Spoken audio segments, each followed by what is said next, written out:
The barn had been locked since November, and Elias Crow had the only key on a nail inside his own kitchen.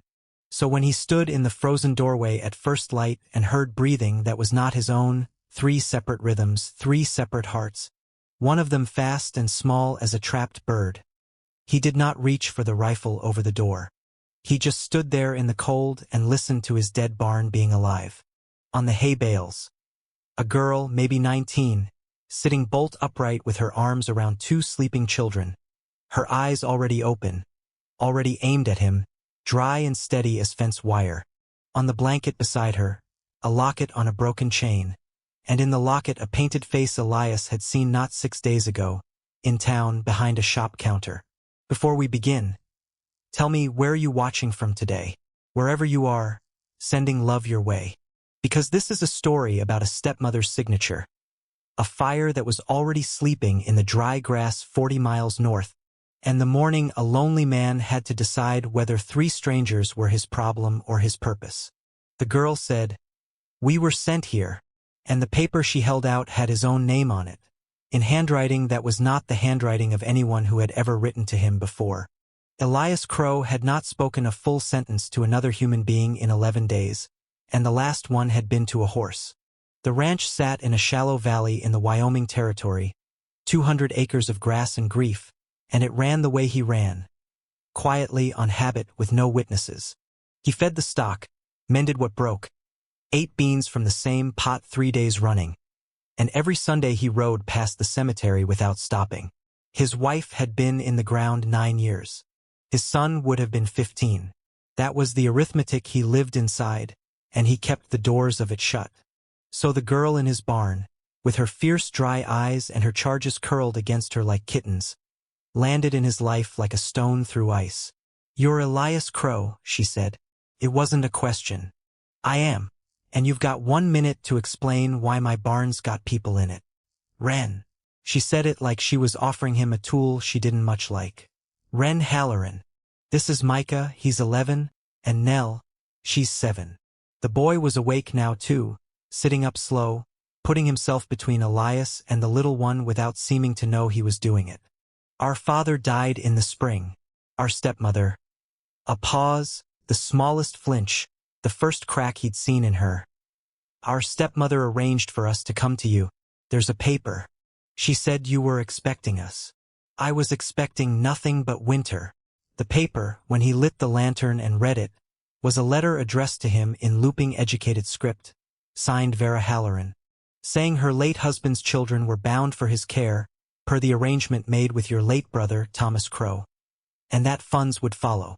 Elias read it twice. His brother Thomas had been dead 12 years and had never written him a letter in life that didn't end in an argument.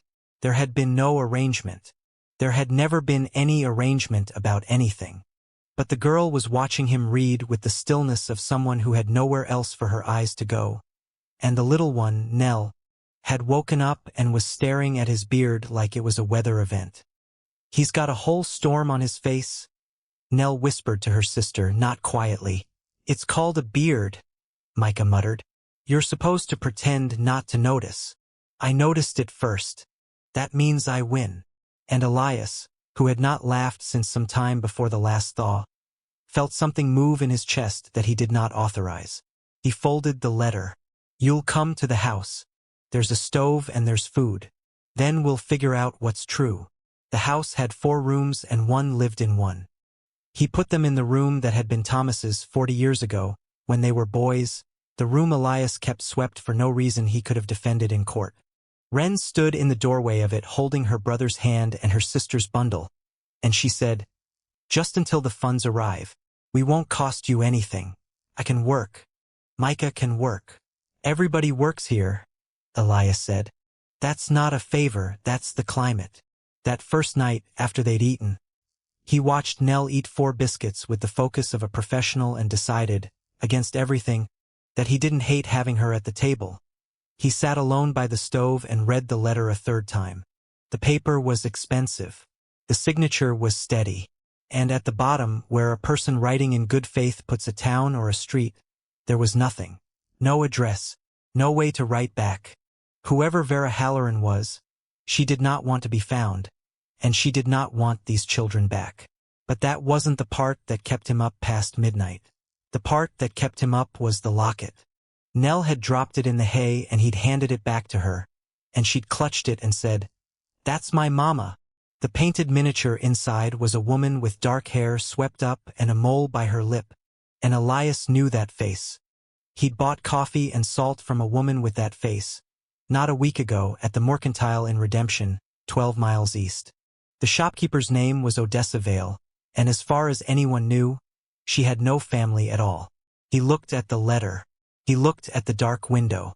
Somebody had signed his dead brother's name to a lie, and a child was carrying a picture of a stranger from town next to her heart, and neither of those facts was finished with him yet. The rules, as Elias laid them out over breakfast on the second morning, numbered 3. You tell the truth in this house. You do your share of the work. And nobody goes anywhere alone past the creek line. He expected an argument from the boy, at least. Instead, Wren just nodded once and said, "Same as ours." And Elias understood, with a small pull behind his ribs, that these children had been living by rules for a long time. He learned them the way you learn weather, by watching. Wren was 19 going on 40. She took over the kitchen without asking and without apology, and his beans stopped tasting like punishment inside of 2 days. She mended, she scrubbed, she organized his chaotic tack room by some private logic, and she never once sat down while there was a thing standing undone. But she flinched at raised voices. Even a horse's sharp snort could set her shoulders to stone. And she counted things. Eggs, biscuits, the children over and over, like the world was always one count away from taking something. Micah was all elbows and opinion. He had opinions about the correct way to fork hay, his way, about Elias's roan mare, too fat, he said to her face, and about breakfast, in favor. He worked harder than his body was ready for and lied about being tired. He also stole small things, a pocket knife, a handful of dried apples, a horseshoe nail, and hid them under his mattress with the diligence of a magpie, which Elias discovered on day 5 and did not mention because he recognized the habit for what it was. A boy building a wall against the day he'd have to run again. And Nell. Nell was 7 and talked like the river talked. Constantly at everything, including the chickens, the kettle, and one particular barn cat she had named Mrs. Bishop and appointed to office. She was scared of the dark and of the sound of wind in the chimney, and she slept every night with the locket in her fist. She also had a memory like a trap. She could recite the order of the cans on the Mercantile shelf from one visit, and she knew, within a day, which floorboard in the hallway creaked, and used that knowledge to steal biscuits with military precision. "You know she raids the pantry," Elias said to Wren on the 6th morning, over coffee, watching Nell through the window conducting a sermon for the chickens. "She eats like she's storing up for something," Wren said quietly. "In our stepmother's house food was—" She stopped, recalibrated. "There were rules about food. Plates got weighed near enough. If you're going to send us back, I'd ask you wait until she's had a few more weeks of eating her fill." It was said flat, without pleading, and it landed like an axe. "Nobody's being sent anywhere," Elias said. "There's no address to send you to. Did you notice that?" Wren's eyes came up. "I noticed everything," she said. "I noticed it before I ever got on the train." The rhythm of those weeks was plain and good. Micah learned to throw a proper loop and cursed the rope like an old hand when it failed him. Nell started school of a sort at the kitchen table. Wren drilling her letters. Nell objecting that Mrs. Bishop the cat had no schooling and did fine. Elias found himself talking again. About the stock, about the weather, about nothing. And finding the sound of his own voice less foreign each evening. Once, mending harness by lamplight, he looked up to find all 3 of them asleep in the same room. Nell on the rug where she dropped mid-sentence. Micah in the chair with his boots still on. Wren slumped over her mending. He covered them one at a time and stood there afterward like a man at the edge of something high. The town noticed, of course. Redemption was 12 miles and had no secrets. He rode in for supplies on the 10th day and got 3 greetings and 7 silences, and at the Mercantile, while Odessa Vale weighed out his coffee, he watched her face, the dark hair, the mole by the lip, and said nothing, and she met his eyes and said nothing back, and the nothing between them was as loud as church. Then, on the 14th day, a rider came up the valley at a hard trot. A town man, suit and bowler hat on a rented horse, papers in a leather case. His name was Silas Bell. He announced from the saddle, attorney-at-law, retained in the matter of the Halloran children. He did not dismount. He looked at Micah splitting kindling, and at Nell frozen on the porch with a hen under each arm, and at Wren come to the door with a towel in her hands and her spine gone straight as a rifle barrel. "I have a writ of guardianship," Bell said, "signed by their lawful mother, Mrs. Vera Halloran, directing the children be delivered to my custody for return east. All three of them. The arrangement made with this property," he looked around the yard with visible pity, "was an error. I'm here to correct it." Elias took the writ inside and read it at the kitchen table with Bell's horse still blowing in the yard. The document looked real. It had seals.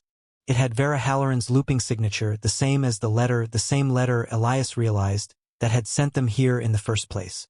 Stepmother sends them to him, stepmother sends a lawyer to take them back. Two roads going opposite directions from the same pen. "She's not their mother," Wren said from the doorway. She'd come in without a sound. "Our mother is dead. Vera is our father's second wife, married to him 11 months, and whatever paper she signs her name to, she is not our mother, and that writ is a dressed-up lie." "You're 19, Bell called through the door, still mounted, enjoying his height. "The writ covers the minors. You can go whistle.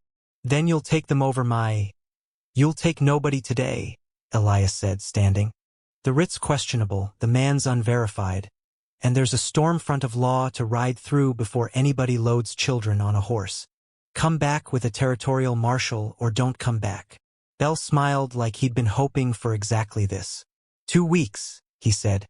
"I'll be back in 2 weeks, Mr. Crow. And I'll bring authority." He wheeled the rented horse and went, and Elias stood in his yard feeling the shape of a trap. He had no legal claim, no blood, no standing. A stranger with stolen children, that's how it would read in any courtroom in the territory. That night he spread both papers on the table, the letter, the writ, and Wren sat across from him, and for the first time she told it straight. Their father, Aldous Halloran, had owned a freight company in Laramie and a house with books in it. Their mother had died when Nell was a baby. Vera arrived like weather, married him fast, and when he died in the spring, suddenly of a fever, Wren said, with a careful flatness that had questions buried under it, the estate came under Vera's hand, and within a month the children were on a train west with 1 letter and no return address. "Why here?" Elias asked. "Why me? There's no arrangement with my brother. Thomas died before you were born." "I know." Wren pulled the locket from Nell's sleeping fist, gently practiced, and set it on the table between them, open to the painted face. "Because of her. 3 days before we left, I found a packet of my mother's old letters in the attic, hidden behind a beam. Letters from her sister, her younger sister, who'd quarreled with the family and run west years before, and who wrote that she was keeping a shop in a town called Redemption, near a ranch belonging to a man named Crow. My mother kept them. Vera didn't know they existed. She looked up. I chose you, Mr. Crow. I gave Vera's hired man the destination. I made the name on the letter happen. My aunt is in your town and doesn't know we're alive, and I didn't know what else to do except come to the place nearest her and hope." It was, Elias thought, the most outrageous thing he'd ever heard, and he believed every word of it. It explained the letter's missing address. Vera's man had never meant for them to be traced. It explained the locket. It did not explain the writ. "Why does she want you back?" he said. "She sent you off with nothing. Why spend money on lawyers to fetch you? That's the part one don't." Wren stopped. Her face changed. "Micah!" The hallway floorboard creaked, the one Nell used for biscuit raids, and then the front door stood open and Micah was gone into the dark with his coat, and Elias would discover at dawn the pocket knife, the dried apples, and every scrap he'd been hoarding under his mattress for 2 weeks. On the table, under the locket, he'd left a note in penciled block letters. "I heard the man. Nobody gets took back on my account. The girls are better with you anyway." He'd heard enough of the conversation to make a decision and not enough to make a good one. And out beyond the creek line, where Elias had forbidden any of them to go alone, the first hard wind of a dry autumn was beginning to move in the grass. Grass that had seen no rain in 60 days and was curing on the stem like tinder, all the way to the horizon. They found the tracks by lantern light. A boy's boots heading northeast, toward the old line shack up in the breaks. Elias saddled the roan and the gray, and Wren was mounted before he could tell her to stay. Her jaw set in a way that ended the discussion before it started. They left Nell barricaded in the house with Mrs. Bishop and orders, and rode into a wind that had turned hot. Elias knew that wind. Every man who'd lived a decade on that grass knew it. It was the breath before a fire, and somewhere northwest of them, miles off yet, the dark had a wrong color at its edge. Not storm dark, but a low, bruised orange, like the horizon had a fever. "We find him and we ride," Elias said. No speeches. The line shack squatted in a draw 6 miles out, and Micah was in it and he came out fighting. "I heard him! He'll take them back to her and I won't be the reason I won't." And Elias caught him by the coat and held him. Not hard, just held, until the fight went out and the boy was shaking against his chest like a fence post in a gale. "Nobody's taking anybody," Elias said into his hair. "But we have got a bigger problem than lawyers, son. Look northwest." The orange had grown. The wind had teeth now. Fire on open grass in a curing year moves faster than a horse can gallop downwind of it, and they were 6 miles out with 3 people and 2 horses, and home stood directly downwind. What followed was not heroics. It was work the kind frontier people did without naming it. They rode 2 up, Micah before Elias, Wren hellbent on the gray, and the fire's front came over the breaks behind them like a living ridge, roaring like freight. The house would not hold if the grass around it burned. So they did the only arithmetic that mattered. Get home, get ahead of it, kill the grass before the fire could use it. Nell met them at the door, white-faced, holding the kettle. She'd seen the sky and, being Nell, had started filling every vessel in the house without being told. "The trough's full and the tubs and Mrs. Bishop is in the root cellar," she reported, voice high and tight. "What do I do?" "You do exactly what your sister says," Elias said, and Wren, 19 years old, commanding a fire line, deployed her 7-year-old to the cellar with the cat and the water and the responsibility of staying put, which Nell accepted with the solemnity of a soldier and managed for 4 whole hours. Elias and Micah lit the backfire. That was the wager. Burn a black line of grass between the house and the oncoming front, starving it, and stand inside the black while the world burned past. Elias struck the matches and walked the line, and Micah, 11 years old, smoke-blind, coughing, dragged wet sacking behind him, beating out the fingers that jumped wrong, working until his hands blistered inside his gloves and never once stopping, never once asking to stop. Wren took the far flank alone, beating out sparks that landed in the yard, hauling water, dragging the stock into the plowed field where nothing could burn. At the worst of it, when the main front hit their black line and stood up over them like a burning cliff and the heat took the air out of the air, Elias looked across the smoke and saw Wren still on her feet, and Micah still swinging his sack, and thought, clear as a bell, "These are not the children you lost, and they are not his replacement, and you would burn down the world for them anyway." The fire front passed them. It took the north pasture, the line shack, 40,000 acres of somebody's everything, and it left the house and barn standing in an island of black. Afterward, in the ringing silence, they sat in the scorched yard, for people and 1 cat, soot-blackened, alive. And that was when the division came, quiet and deep. Micah wouldn't look at Wren. Wren wouldn't stop looking at him. And finally Wren said, low and raw, "You ran. You left her. You left us, and you nearly died, and I cannot." And her voice broke for the first time since he'd found her in the barn, and she walked into the house alone. Micah sat in the ash with his burned hands in his lap and said to nobody, "I was trying to be the one who leaves first, so it wouldn't hurt when it happened." And Elias, sitting between a sister and a brother who had both just learned that love didn't cancel fear, had no idea how to weld the 2 halves of his family back together. Silas Bell came back on the 12th day after the fire, with the territorial land agent and a deputy as promised. But he was not the first rider up the valley that morning. The first was Odessa Vale. She came in the mercantile's delivery wagon, white-faced, holding the locket. Nell had finally shown it to her, with a child's directness, at the store the week before, and Odessa had spent the days since reading and rereading her sister's old letters. The ones she had kept, the mirror of the ones Wren had found.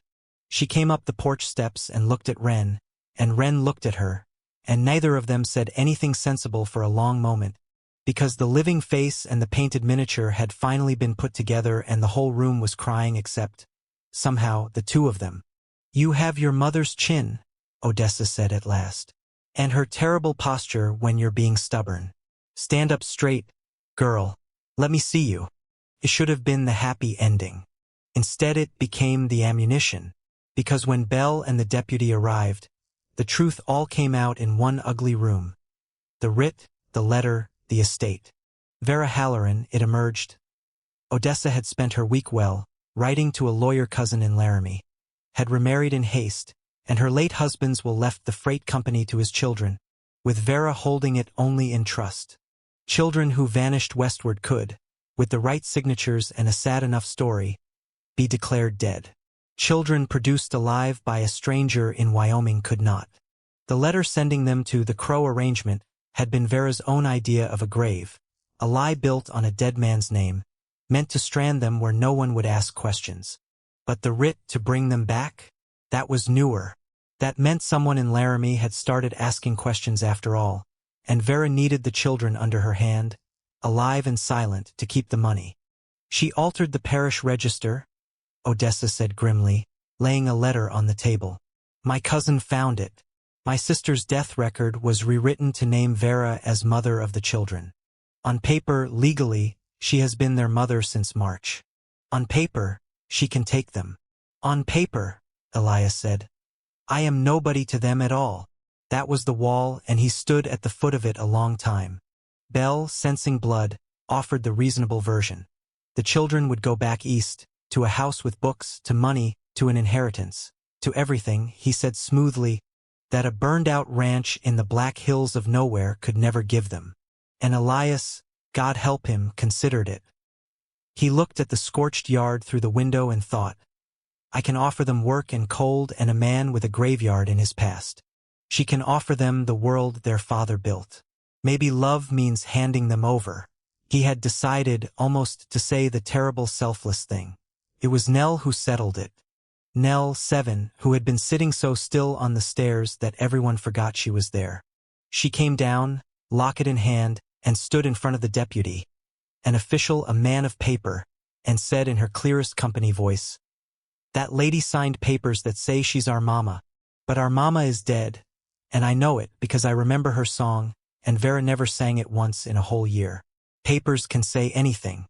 Papers don't tuck you in. She paused, and with the devastating honesty of the very young, added, Also she weighed our food. That's how I know she didn't love us. People who love you want you to have the big piece. The room did not laugh. The room, in fact, had to look out the window for a moment, including the deputy. Then Micah stood up, blistered hands, ash still in his hair, and said, I'm not going. I ran once because I thought leaving was the same as protecting. It isn't. Staying is. I stay. And Wren last looked at Elias.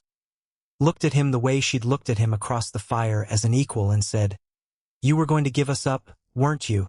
For our own good. He couldn't deny it. Don't you dare, she said quietly.